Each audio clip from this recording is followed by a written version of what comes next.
Olá! Seja muito bem-vindo, seja muito bem-vinda ao canal Literatura Sonora. Agradecemos a preferência. Que esta experiência venha a lhe proporcionar novos aprendizados. Boa audição. Sem olhos. O chá foi servido na saleta das palestras íntimas às 4 visitas do casal Vasconcelos. Eram estas o Sr. Bento Soares, sua esposa Dona Maria do Céu, o bacharel Antunes e o desembargador Cruz. A conversa, antes do chá, versava sobre a íntima soirée do desembargador. Quando o criado entrou, passaram a tratar da morte de um conhecido, depois das almas do outro mundo, de um conto de bruxas, finalmente de lobisomem e das abusões dos índios. Pela minha parte, disse o Sr. Bento Soares, nunca pude compreender como o espírito humano pode inventar tanta tolice e crer no invento. Vá que uma ou outra criança dê crédito às suas próprias ilusões, para isso mesmo é que são crianças. Mas, que é um homem feito? Que tem nisso? Observou o desembargador apresentando a xícara ao criado para que lhe repetisse o chá. A vida do homem é uma série de infâncias, umas menos graciosas que as outras. Queres mais chá, Maria? Perguntou a dona da casa à esposa de Bento Soares que acabava de beber a última gota do seu. Não. O bacharel Antunes apressou-se a receber a xícara de Dona Maria do Céu, com uma cortesia e graça, que lhe rendeu o mais doce dos sorrisos. Eu acompanho o desembargador, disse Bento Soares. Enquanto o bacharel Antunes ampliava ao marido de Maria o obséquio que acabava de prestar a esta, com a mesma solicitude, mas sem receber o mesmo nem outro sorriso, e passava ao criado a xícara vazia, Bento Soares prosseguia em suas ideias acerca das abusões humanas. Bento Soares estava profundamente convencido que o mundo todo tinha por limites os do distrito em que ele morava, e que a espécie humana aparecerá na Terra no 1º dia de abril de 1832, data de seu nascimento. Esta convicção diminuía ou antes eliminava certos fenômenos psicológicos e reduzia a história do planeta e de seus habitantes a uma certidão de batismo e vários acontecimentos locais. Não havia para ele tempos pré-históricos, havia tempos pré-soáricos. Daí vinha que, não crendo ele em certas lendas e contos da carocha, mal podia compreender que houvesse homem no mundo capaz de ter crido neles uma vez ao menos. A conversa porém bifurcou-se, enquanto o desembargador referia a Bento Soares e ao dono da casa algumas notícias relativas a crenças populares antigas e modernas, as duas senhoras conversavam com o bacharel sobre um ponto de toilette. Maria do Céu era uma mulher bela, ainda que baixinha, ou talvez por isso mesmo, porquanto as feições eram consoantes à estatura, tinha os olhos miúdos e redondos, uma boquinha que o bacharel comparava a um botão de rosa, e um nariz que o poeta bíblico só por hipérbole poderia comparar à Torre de Galaad. A mão, que, essa, sim, era um lírio dos vales, lilium convalium, parecia arrancada a alguma estátua, não de Vênus, mas de seu filho, e eu peço perdão desta mistura de coisas sagradas com profanas, a que sou obrigado pela natureza mesma de Maria do Céu. Quieta, podiam pô-la num altar, mas, se movia os olhos, era pouco menos que um demônio. Tinha um jeito peculiar de usar deles que enfeitiçou alguns anos antes a gravidade de Bento Soares, fenômeno que o bacharel Antunes achava o mais natural do mundo. Vestia nessa noite um vestido cor de pérola, objeto da conversa entre o bacharel e as duas senhoras. Antunes, sem contestar que a cor de pérola ia perfeitamente à esposa de Bento Soares, opinava que era geral acontecer o mesmo às demais cores, donde se pode razoavelmente inferir que em seu parecer a porção mais bela de Maria não era o vestido, mas ela mesma.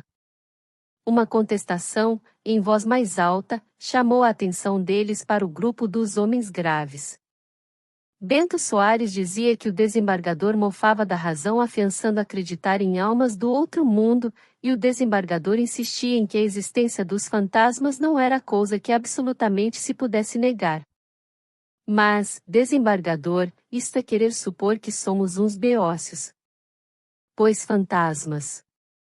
Não me dirá nada de novo, interrompeu Cruz. Sei o que se pode dizer contra os fantasmas, não obstante, existem. Como as bexigas, também se diz muita coisa contra elas. Fantasmas! Exclamou Maria do céu. Pois há quem tenha visto fantasmas.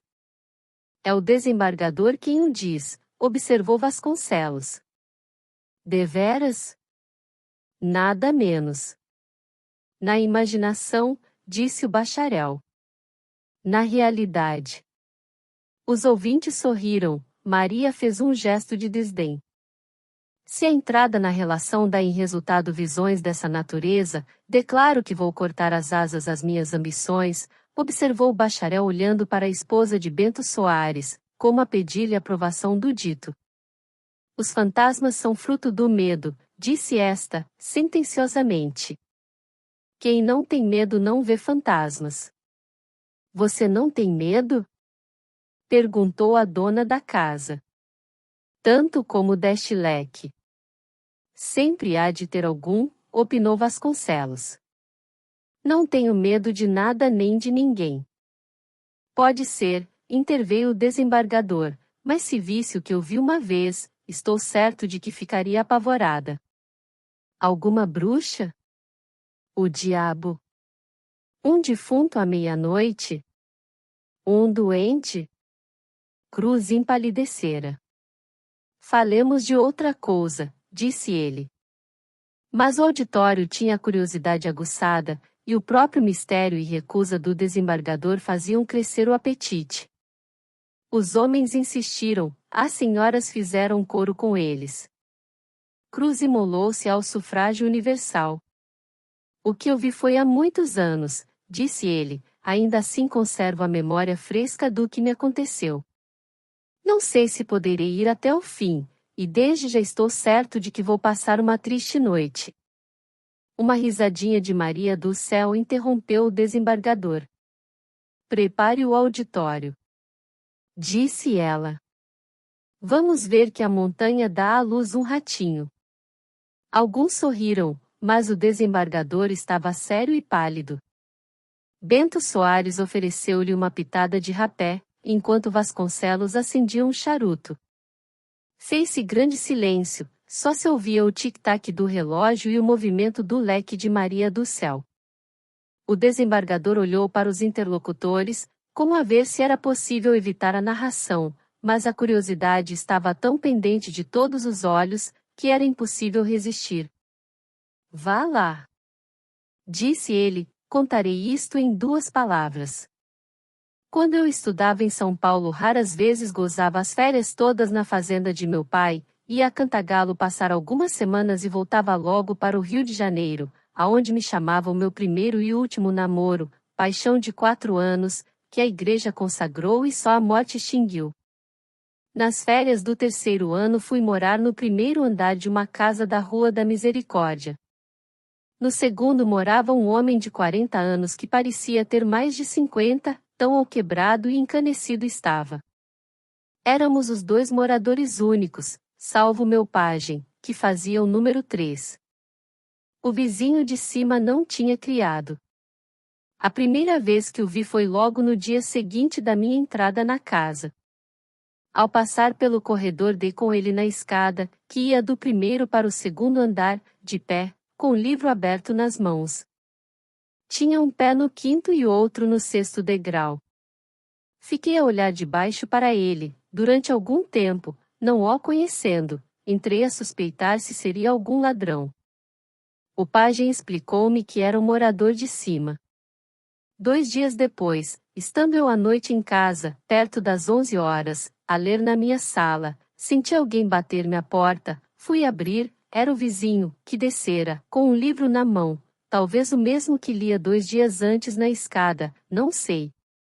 Venho incomodá-lo, não? Disse ele. Fiz um gesto duvidoso, e fiquei a olhar para ele como quem espera uma explicação. O morador da loja, continuou ele, disse-me hoje que o senhor é estudante. Talvez me possa explicar uma coisa. Sabe hebraico? Não. É pena, disse ele consternado. Ficou alguns instantes silencioso a olhar para o livro e para o teto. Depois fitou-me, e disse: Ando a ver se meto dente numa passagem de Jonas. Dizendo isto, sentou-se abrindo o livro sobre os joelhos.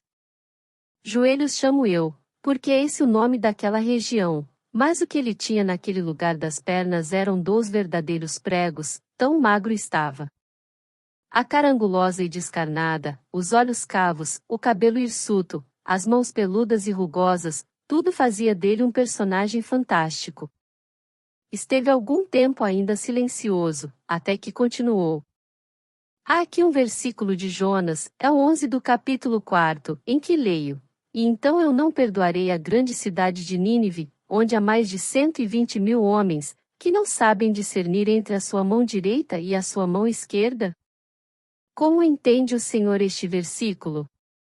A ideia de que o vizinho era doudo apoderou-se logo de meu espírito. Que outra coisa seria, vindo consultar a semelhante hora um vizinho de 3 dias, sobre um texto de Jonas? Também eu não tinha medo nesse tempo, tal qual como a senhora Dona Maria do Céu, deixei-me estar quieto na cadeira, a olhar sem responder, contendo uma grande vontade de rir. Que lhe parece? Repetiu o vizinho. Que quer o senhor que me pareça? Homens que não sabem discernir a mão direita da esquerda, frase que, geralmente, tem um sentido óbvio, e vem a ser nada menos que isto: o profeta refere-se às crenças ninivitas. Jeová quer perdoar a cidade por amor dos meninos que ela encerra. Mas eu dou do texto uma interpretação que vai assombrar o mundo. Sim. Jonas não alude às crianças, mas aos canhotos que são os homens que não podem discernir a direita da esquerda. Sendo assim, veja o Senhor a importância da minha interpretação. 2 coisas se concluem dela: primeira, que os ninivitas eram geralmente canhotos; segunda, que o ser canhoto era no entender dos hebreus um grande mérito. Desta última conclusão nasceu uma terceira, a saber, que chamar canhoto ao diabo é estar fora do espírito bíblico. Isto é claro como água e evidente como a luz. A profunda convicção com que ele disse tudo isto, e o ar de triunfo com que ficou a olhar para mim, confesso que me impressionaram singularmente. Não sabia que dizer, o melhor era concordar, declarando que a sua opinião era por força verdadeira. Não lhe parece? Disse ele. Contudo, não sendo eu forte no hebraico, desejava consultar alguém que me dissesse se o texto original está bem traduzido na Vulgata, e se a expressão bíblica é essa ou outra diferente. Liquidado este ponto, escreverei um livro. Afiança-me que não sabe hebraico? Não sei sequer o alfabeto. Nesse caso há de perdoar. Dizendo isto, ergueu-se, fez-me uma cortesia e deu um passo para a porta. Ali parou e voltou-se. Esquecia-me dizer-lhe o meu nome, devia de ser a primeira coisa. Chamo-me Damasceno Rodrigues, moro há 3 anos aqui em cima, onde estou às suas ordens. Viva! Não esperou que lhe dissesse o meu nome, curvou-se e saiu. Imaginam facilmente como fiquei. A vontade de rir foi o primeiro efeito, o segundo foi uma mistura de pena, receio e curiosidade. No dia seguinte, disse ao pajem que tirasse informações acerca de Damasceno Rodrigues.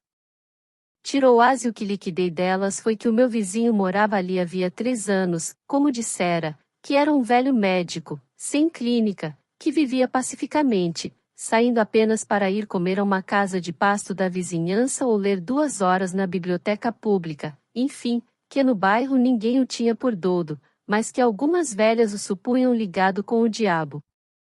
Esta crença, comparada com a ideia que o homem tinha a respeito do canhoto, dava bem para uma anedota romântica que eu podia escrever logo depois que voltasse a São Paulo.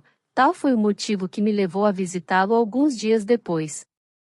O segundo andar era antes um sótão puxado à rua, compunha-se de uma sala, uma alcova e pouco mais. Subi. Achei-o na sala, estirado em uma rede, a olhar para o teto. Tudo ali era tão velho e alquebrado como ele: 3 cadeiras incompletas, uma comoda, um aparador, uma mesa, alguns farrapos de um tapete, ligados por meia dúzia de fios. Tais eram as alfaias da casa de Damasceno Rodrigues. As janelas, que eram 2, adornavam-se com umas cortinas de chita amarela, rotas a espaços. Sobre a comoda e a mesa havia alguns objetos disparatados, por exemplo, um busto de Hipócrates ao pé de um bule de louça, 3 ou 4 bolos, meio pote de rapé, lenços e jornais. No chão também havia jornais e livros espalhados. Era ali o asilo do vizinho misterioso. Achei-o, como lhes disse, estirado na rede, a olhar para o teto. Não me sentiu entrar, mas eu falei-lhe e ele ergueu um pouco a cabeça. Quem é? Disse ele. Eu. O senhor? Seu vizinho de baixo. Ah! Disse ele erguendo-se. Pode entrar. Não se incomode, vim apenas pagar-lhe a visita. Damasceno tinha se levantado, e das cadeiras ofereceu-me a melhor, isto é, a que não tinha costas, porque das outras 2, uma estava exausta de palhinha e a outra possuía 3 pés somente. Não é incômodo, disse ele sorrindo, dá-me até muito prazer. O riso de Damasceno era pior que a seriedade, sério, dava ares de caveira, rindo, havia nele um gesto diabólico. A tudo resiste, porém, a ambição do escritor juvenil. Eu queria uma novela, e estava disposto a conversar com o diabo em pessoa. Para dizer alguma coisa, falei-lhe na passagem de Jonas. Descobriu alguma coisa? Perguntei-lhe. Nada, tornou ele, mas cuida que pensei mais em semelhante assunto. Suponho. Qual? No dia seguinte deixei-o de lado. Entretanto, creio que era importante decidir se realmente o nome de canhoto dado ao diabo. Damasceno interrompeu-me com uma risadinha sardônica e gelada, que me tapou a boca. Não tive ânimo de continuar e faltava-me assunto para entretê-lo. Ele, entretanto, meteu as mãos nas algibeiras das calças e começou a andar de um para outro lado, ora cabisbaixo e silencioso, ora olhando para o teto e murmurando alguma coisa que eu não podia perceber. Havia no rosto daquele homem, além da velhice precoce, uma expressão de tristeza e amargura que os olhos não podiam contemplar impunemente. Ao mesmo tempo era tão extraordinária a figura e tão singulares os costumes dele, que a gente tinha prazer em o conversar e atrair, quando menos por sair um pouco da vulgaridade dos outros homens. Damasceno passeou cerca de 8 minutos, sem me dizer palavra. Ao cabo deles, parou defronte de mim. Mancebo, disse ele, quais são as suas ideias a respeito da lua? Poucas. Algumas notícias apenas. Sei, disse-lhe desdenhosamente, o que anda nos compêndios. Pífia ciência é a dos compêndios. O que eu lhe pergunto? Adivinho. Diga. Quer saber se também suponho que o nosso satélite seja habitado? Qual? São devaneios, são conjecturas. A Lua, meu rico vizinho, não existe. A Lua é uma hipótese, uma ilusão dos sentidos, um simples produto da retina dos nossos olhos. É isto que a ciência ainda não disse, é isto que convém proclamar ao mundo. Em certos dias do mês, o olho humano padece uma contração nervosa que produz o fenômeno lunar. Nessas ocasiões, ele supõe que vê no espaço um círculo redondo, branco e luminoso. O círculo está nos próprios olhos do homem. Pode ser. Nem é outra coisa. Donde se conclui que todos somos lunático, aventurei-o galhofeiramente. Talvez, redarguiu ele rindo muito. Depois de rir, caiu na rede, as pernas, que andavam à larga nas calças aliás estreitas, cruzavam-se à maneira oriental, e ele ficou sentado defronte de mim. Lunáticos. repetiu ele. Dada a sua teoria, expliquei eu. Teoria de lunático? Perdão. Já me não ouvia, com os dedos no ar fazia figuras extravagantes, retas, curvas, ângulos e triângulos, rindo à toa, com o riso pálido e sem expressão dos mentecaptos. Não havia dúvida, era uma alma sem consciência. Arrependi-me de alguma coisa que disse menos pousada, e procurei ao mesmo tempo um meio de sair dali sem o irritar. Não me foi difícil, 3 vezes me despedi, sem que ele me respondesse, saí sem objeção. Chegando ao meu aposento, senti alguma coisa semelhante ao prazer de um homem que foge a um perigo ou a um incidente desagradável. Efetivamente a conversa de um homem sem juízo não era segura. Eu cuidava ter diante de mim um espírito original, saía-me um louco, o interesse diminuía ou mudava de natureza. Determinei acabar ali as minhas relações com Damasceno. Durante 15 dias encontrei-o 2 vezes, na escada, cumprimentou-me e falou-me como se tivera intactas todas as molas do cérebro. Queixou-se-me apenas de alguma dor de cabeça e palpitações do coração. Temo que isto vá acabar, disse ele a segunda vez. Não diga isso. Verá, estou à beira da eternidade, vou dar o salto mortal. Não alimentei a conversa, e saí. Nessa noite contou-me o pajem que Damasceno Rodrigues me procurara com muitas instâncias dizendo que desejava confiar-me um segredo.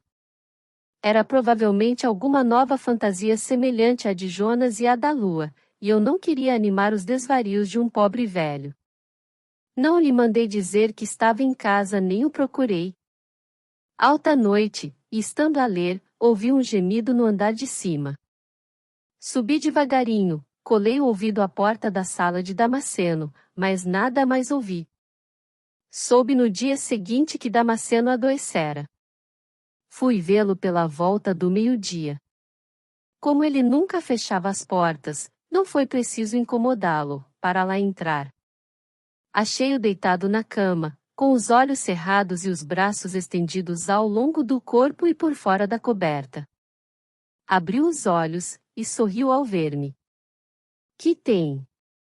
Perguntei. Uma opressão no peito.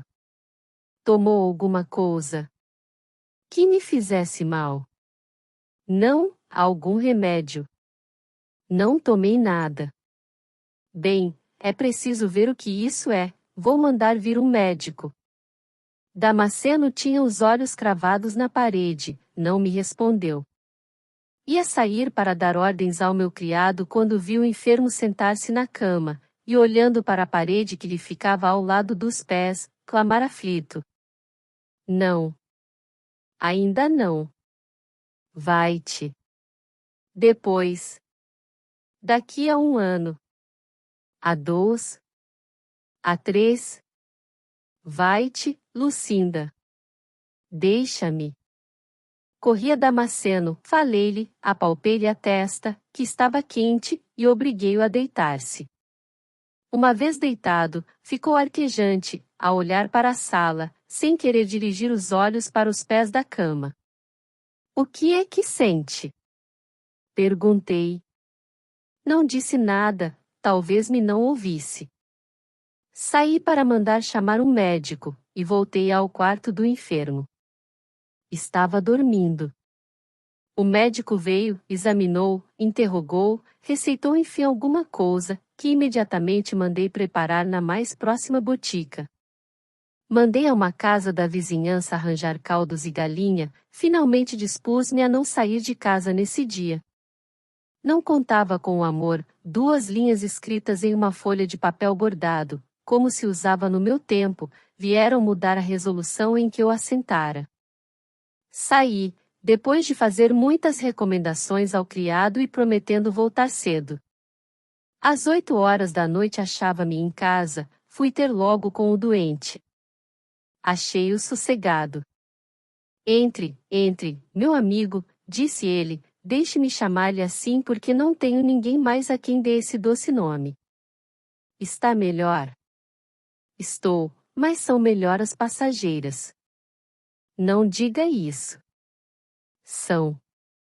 Isso há de acabar cedo. Sabe o que é a morte? Imagino. Não sabe. A morte é um verme, de duas espécies, conforme se introduz no corpo ou na alma. Mata em ambos os casos. Em mim não penetrou no corpo, o corpo geme porque a doença reflete nele, mas o verme está na alma. Nela é que eu o sinto a roer todos os dias. Pois matemos o verme, disse eu, apresentando-lhe uma colher do remédio. Damasceno olhou para o remédio e para mim e sorriu, com uma expressão de tranquilo ceticismo. Pobre moço! Disse ele depois de alguns instantes de silêncio. Vamos. Logo mais, amanhã, ou depois que eu morrer. Talvez ainda possa fazer algum benefício ao meu cadáver. A alma não bebe água. Insisti, mas foi baldado. Damasceno resistiu intrepidamente. Quando as minhas instâncias lhe pareceram excessivas, começou a irritar-se, e eu, receoso de algum novo delírio, proveniente da exacerbação, cedi, fui ter com o criado que me referiu haver Damasceno tomado apenas uma colher do remédio e um caldo. Voltei ao quarto, achei-o tranquilo. A luz do quarto era pouca, e esta circunstância, ligada ao espetáculo da doença e às feições do pobre velho alienado não menos que às recordações que já me prendiam a ele, tornará a situação por extremo penosa. Sentei-me ao pé da cama e tomei-lhe o pulso, bati apressado, a testa estava quente. Ele deixou que eu fizesse todos esses exames sem dizer nada. Tinha os olhos no teto e parecia alheio de todo à minha pessoa e à situação. Pouco depois chegou o médico, soube da resistência do enfermo em continuar a tomar o remédio, examinou-o, fez um gesto de desânimo, e ao sair disse-me que era homem perdido. A perspectiva não era para mim agradável. Não podia razoavelmente desampará-lo e tinha talvez de assistir à sua morte naquela noite. Chamei o criado e escrevi um bilhete a 2 colegas de São Paulo, residentes na corte, pedindo-lhes que viessem passar a noite comigo. O criado saiu e eu sentei-me outra vez ao pé da cama. No fim de alguns minutos, vi que Damasceno se agitava. Perguntei-lhe o que tinha. Nada, respondeu ele, mudo de posição. Que horas são? 9:15. O senhor pretende passar a noite comigo? Naturalmente. O rosto do enfermo iluminou-se. Boa alma! Exclamou ele. Depois procurou a minha mão e teve-a presa entre as suas algum tempo, olhando para mim com uma expressão de agradecimento, que lhe parecia tornar bela a fisionomia seca e dura. Que lhe fiz eu para merecer tanta dedicação? Perguntou ele ao cabo de alguns minutos de silêncio. Não falemos disso. Damasceno calou-se. Que idade tem? 22 anos. Feliz. Feliz. Calou-se outra vez e pareceu concentrar-se de novo. Pensei que iria dormir, mas ele voltou-se para mim dizendo: quero pagar-lhe os seus benefícios. Pagará depois. Não, há de ser já. Ergueu o corpo, apoiando o cotovelo na cama, pegou-me na mão e cravou em mim os olhos, acesos de uma luz repentina e única. Mancebo, disse ele, com a voz cava, não olhe nunca para a mulher do seu próximo. Sossegue, disse eu. Sobretudo não obrigue a que ela olhe para o Senhor. Comprará por esse preço a paz de sua vida toda. A gravidade com que ele proferiu estas palavras excluía toda a ideia de loucura. A própria fisionomia parecia revelar o regresso da consciência. Olhei para ele algum tempo sem responder, nem ousar pedir-lhe explicação. Damasceno fitou o ar com expressão melancólica, abanou a cabeça 3 vezes e suspirou. Depois a cabeça caiu sobre o ombro, e ele ficou algum tempo quieto. Ouvindo o sino das 10 horas, abriu os olhos e voltou-se para mim. Por que se não vai deitar? Não tenho sono. Perder uma noite por causa de um desconhecido. Não se preocupe comigo, descanse, que é melhor. Damasceno meteu a mão debaixo do travesseiro, como procurando alguma coisa. Era uma chave. Deu-ma. Abra-me a gavetinha da comoda, a do lado da rua. E depois? Tire de lá uma caixinha. Obedeci. A caixinha era de couro e teria um palmo de comprimento. Quando lhe a levei, ele pô-la sobre a cama e olhou mudo para ela.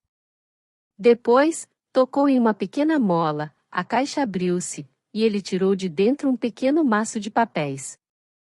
Se eu morrer, disse ele, queime isto. Feche tudo, é melhor. Não é preciso. O que aí está é um segredo, mas eu não quero morrer sem o revelar. Não lhe disse há pouco que não consentisse nunca em olhar ou ser olhado pela mulher de seu próximo? Pois bem, saberá o resto. A curiosidade pendurou-se-me dos olhos e, apesar da pouca luz da alcova, é possível que ele reparasse nisto, porque viu sorrir com uma expressão maliciosa e discreta. São papéis de família, continuou Damasceno, coisas que só a mim interessam. Há aqui, porém, uma coisa que o senhor pode ver desde já. Dizendo isto, destacou do maço de papéis uma miniatura e deu-ma pedindo que a visse. Aproximei-me da luz e vi uma formosa cabeça de mulher, e os mais expressivos olhos que jamais contemplei na minha vida. Ao restituir a miniatura reparei que ele a desviou apressadamente dos olhos metendo-a logo, com a mão trêmula, entre os papéis. Viu-a? Vi. Não me diga nada do que lhe parece. Imagino qual será a sua impressão. Calcule qual seria a minha há 15 anos, diante do original. Ela tinha 20 anos, eu, 25. Damasceno interrompeu-se, arrependia-se talvez, e eu não ousava, em tal situação, mostrar-me indiscreto e curioso. Ele entretanto atava o maço de papéis e a miniatura com um cadarço velho, e entregou-me tudo. Guarde. Jura que queimará isso? Juro. Guardei no bolso o maço enquanto ele, reclinando o corpo, ficou tranquilo. Durante 5 minutos nada disse, começou a murmurar palavras sem sentido, com esgares próprios de louco. Esta circunstância chamou-me à realidade. Não seriam os papéis e o retrato coisas sem valor, a que ele em seu desvario atribuía tamanha importância? Damasceno falou de novo. Guardou? Guardei. Deixe ver. Está aqui, disse-lhe eu, mostrando o embrulho. Está bem. E depois de uma pausa. Eu era moço, ela, moça, ambos inocentes e puros. Sabe o que nos matou? Um olhar. Um olhar. Era no interior da Bahia, Lucinda casara-se na capital com o Dr. Ar.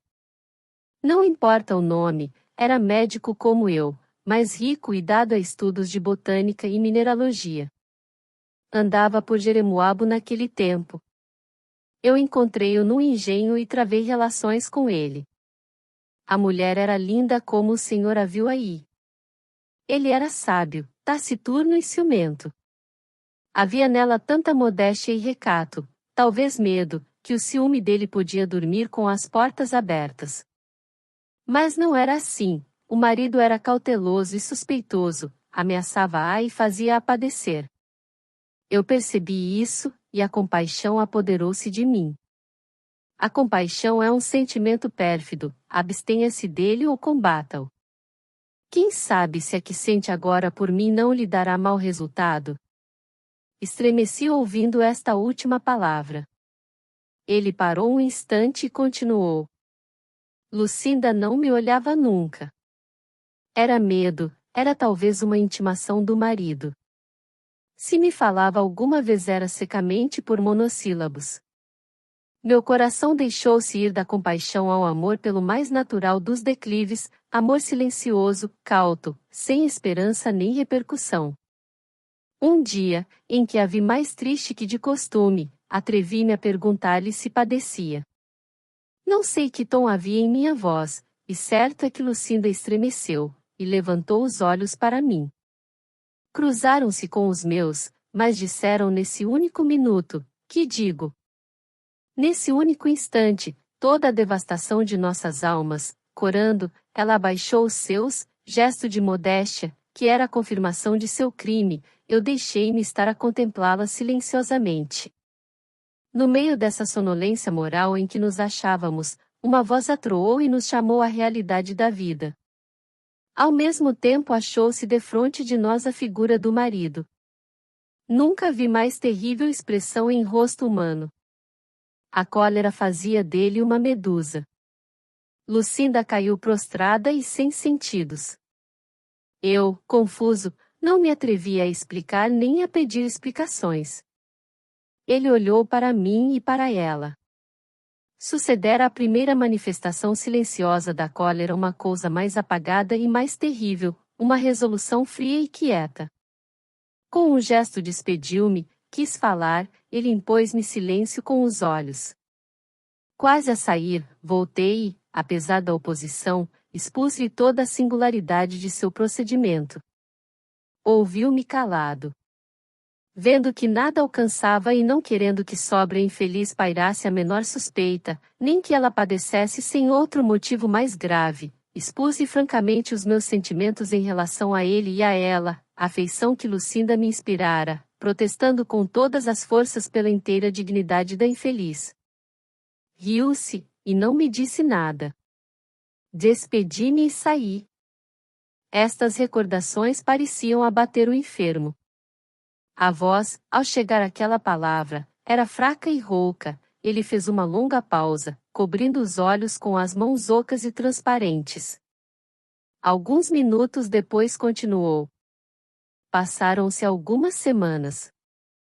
Um dia, levado por necessidades de ofício, fui a Jeremoabo, pensando em Lucinda e um pouco receoso de algum sucesso desagradável. Lucinda havia morrido, e a pessoa que me deu esta notícia benzeu-se supersticiosamente e não revelou mais nada, apesar de minhas instâncias. Que teria havido? A ideia de que o marido a houvesse assassinado apoderou-se de meu espírito, mas eu não ousava formular a pergunta. Indagando mais, ouvi de uns que ela cometera suicídio, de outros, que desaparecera, enfim alguns criam que estava apenas doente e às portas da morte. Esta diversidade de notícias era claro indício de que alguma coisa grave se passava ou estava passando. Fui ter a propriedade do marido, resoluto a saber tudo e a salvar a vida da inocente, se fosse possível. Damasceno interrompeu-se de novo. Estava cansado e opresso. Pedi-lhe que suspendesse por algum tempo a narração ou guardasse o fim para o dia seguinte, apesar da curiosidade que me picava interiormente. Ao mesmo tempo admirava a perfeita lucidez com que ele me referia aquelas coisas, a comoção da palavra, que nada tinha do vago e desalinhado da palavra dos loucos. Era aquele mesmo homem que me consultara acerca de Jonas e me expusera uma teoria nova acerca da lua? Enquanto, em meu espírito, resolvia esta dúvida, Damasceno agitava-se no leito, como buscando melhor cômodo. A vela estava a extinguir-se. Acendi outra e fui até a janela ansioso pelo criado e os dois amigos a quem escrevera. A rua estava deserta, apenas ao longe se ouvia o passo de um ou outro transeunte. Voltei ao quarto. Damasceno estava então sentado na cama, um pouco reclinado sobre os travesseiros. Não tenha medo, disse ele, venha ouvir o resto, que é pouco, mas instrutivo. Fui ter com o médico. Logo que soube que eu o procurara, veio receber-me contente. Disse-lhe francamente o que ouvirá dizer a respeito da mulher, as opiniões e versões diferentes, a necessidade que havia de instruir o povo da verdade e retirar de sobre ele alguma suspeita terrível. Ouviu-me calado. Logo que acabei, disse-me que eu fizera bem em ir vê-lo, que Lucinda estava viva, mas podia morrer no dia seguinte, que, depois de cogitar na punição que daria ao olhar da moça, resolvera castigar-lhe simplesmente os olhos. Não entendi nada, tinha as pernas trêmulas e o coração batia-me apressado. Não o acompanharia de certo, se ele, apertando-me o pulso com a mão de ferro, me não arrastasse até uma sala interior. Ali chegando, vi. Oh! É horrível! Vi, sobre uma cama, o corpo imóvel de Lucinda, que gemia de modo a cortar o coração. Vê, disse ele, só lhe castiguei os olhos. O espetáculo que se me revelou então, nunca, nunca mais o esquecerei. Os olhos da pobre moça tinham desaparecido, ele os vazara, na véspera, com um ferro em brasa. Recuei espavorido. O médico apertou-me os pulsos clamando com toda a raiva concentrada em seu coração. Os olhos delinquiram, os olhos pagaram. A cabeça do enfermo rolou sobre os travesseiros, enquanto eu, aterrado do que ouvia e da expressão de sincero horror e aparente veracidade com que ele falava, olhei em volta de mim como procurando fugir. Damasceno ficou longo tempo arquejante. De repente, dando um estremeção, ergueu a cabeça e olhou para a parede que ficava do lado inferior da cama. Vai-te! Exclamou ele aflito. Vai-te! Ainda não. Olhe! Olhe! Lá está ela! Lá está! O dedo magro e trêmulo apontava alguma coisa no ar, enquanto os olhos, mortalmente fixos, resumiam todo o terror que é possível conter a alma humana. Insensivelmente olhei para o lugar que ele indicava. Olhei, e podem crer que ainda hoje não esqueci do que ali se passou. De pé, junto à parede, vi uma mulher lívida, a mesma do retrato, com os cabelos soltos, e os olhos. Os olhos, esses eram duas cavidades vazias e ensanguentadas. Naquela meia luz da alcova, e no alto de uma casa sem gente, a semelhante hora, entre um louco e uma estranha aparição, confesso que senti esvaírem-se-me as forças e quase a razão. Batia-me o queixo, as pernas tremiam-me tanto, eu ficara gelado e atônito. Não sei o que se passou mais, não posso dizer sequer que tempo durou aquilo, porque os olhos se me apagaram também, e perdi de todo os sentidos. Quando dei acordo de mim, estava no meu quarto, deitado, tendo a meu lado os dois amigos que mandara chamar. Ambos procuraram desviar-me do espírito a lembrança do que se passará no quarto de Damasceno, precaução ociosa, porque nada me lembrava então e o abalo fora tamanho que o passado como que desaparecera. Passei uma noite cruel, entre a agitação e o abatimento. Sobre a madrugada dormi. Acordei com o sol alto. Pude então recordar a cena da véspera, e só a recordação me fazia tiritar e gelar a alma. Quis ir ver o doente porque, apesar dos sucessos anteriores, interessava-me o pobre velho condenado a uma triste visão perpétua. É tarde. Disseram-me. Por quê? O doente morreu. Senti que uma gota me brotava dos olhos, foi a única lágrima que ele obteve dos homens. Meus colegas referiram-me que a morte sucedera ao romper da manhã, estando presente um deles e o criado. Damasceno morreu a falar das mais desencontradas coisas, de guerras, de meteoros e de São Tomás de Aquino. Seu último gesto foi para abraçar o sol, que dizia estar diante dele. Morreu enfim, ou antes, restituiu-se à eternidade, segundo a expressão do meu colega, a cujos olhos o doente parecerá um esqueleto que visitará por algum tempo a terra. Não pude assistir ao enterro, estava abatido e doente, mas um dos meus amigos foi até o cemitério. Com um deles fui dormir aquela e as noites seguintes, não podendo passá-las debaixo do mesmo teto em que se dera a terrível aparição. A justiça arrecadou que pertencia a Damasceno Rodrigues, ele vivia do aluguel de 2 casinhas e de algumas apólices, que se lhe encontraram. Não tinha herdeiros. Só muitos dias depois atrevi-me a ver de novo o retrato da mulher que ele me dera. Ainda assim não foi sem terror, e arrependi-me de o ter feito, porque toda a cena se me reproduziu logo ante os olhos. Era miraculosamente bela a mártir de Jeremoabo. Eu compreendia não só a loucura de Damasceno, mas também a ferocidade do esposo. O desembargador fez pausa, no meio do geral silêncio de constrangimento que sua narração produzira. Vasconcelos foi o primeiro que falou. Não podemos duvidar que o senhor visse a figura dessa mulher, disse ele, mas como explicar o fenômeno? A dificuldade é maior do que pensa, acudiu o desembargador. O episódio teve um epílogo. Quando referi a aparição a algumas pessoas, ninguém me deu crédito, e os mais polidos atribuíam o caso a um pesadelo. Evitei expor-me à incredulidade e ao ridículo. Mais tarde, já senhor de mim, determinei contar a catástrofe de Damasceno em um jornal que escrevíamos na academia. Tratando de colher alguma coisa mais acerca do infeliz, vim a saber, com grande surpresa, que ele nunca estivera na Bahia, nem saíra do Sul. Já então não era só o interesse literário que me inspirava, era a liquidação de um ponto obscuro e a explicação de um fenômeno.